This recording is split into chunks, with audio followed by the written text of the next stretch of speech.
4. Buhay pa rin siya. Tumutok sa Soho, Scene of the Crime, Operate, ngayong Sabado, alas 4:30 ng hapon. Sabi niya, totoo ba daw ito Nakataas tayo yung nagkakilala ng ganito. ano, pilok ko? Suspect ako sa isang murder Totoo case. yan. Wait, I need you to be my okay alibi. na kayo. Kaya natin So, isa-isa. Kahit anong mangyari. Hanggang kailan natin kayang lumaban. Tapos pipiliin ko pang mahirapan ako ng kasama kita. Sa pagmidali ang lahat pero wala ka sa tabi ko.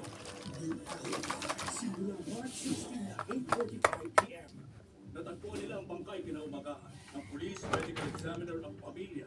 Lahat sila nagtagsaan dito sa bahay kaya walang paraan para makapunta ka agad sa medical tag ni Martha para kunin yung mga file. Kaya naghintay ka ng pagkakataon na matapos ang investigasyon. At alam mo walang matitirang tao dito sa bahay. wait lang guys. Hello guys, in here. Handa na siyang makita ang pamilyang In your inaaway ang film isa't isa. mo. Ang bate sa idea na maaayos ang lahat ng problema oras na lumabas ang So- Tox report. Di siya ganda. Ang pag-amin ni Martha.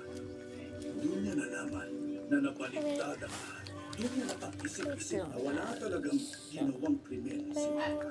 At ang Tox report na yun ang magpapatunay na wala siyang kasalanan. May bisa pa rin ang bagong will. Talo na siya ngayon sa laro. Pwera na lang Bakit? kung magdesisyon ka na hindi mo inigiba ang pera. Hindi mo inigiba ang pera. Nakarating ka na rito. Nakarating ka na rito. Isang hakbang mo na lang. Isang palabas mo na lang. Sa'yo na ang pera. Instant yaman mo na. At inumpisahan mo na ang plano mo.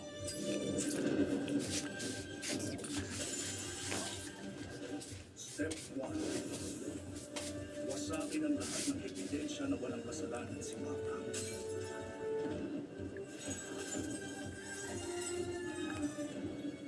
Step 2. Padalan siya ng anonymous email na may makikipagkita ng alanganing oras sa umaga. At ipadala sa kanya ang blackmail note. Step 3. Ituloy ang pakikipagkita mo kay Fran.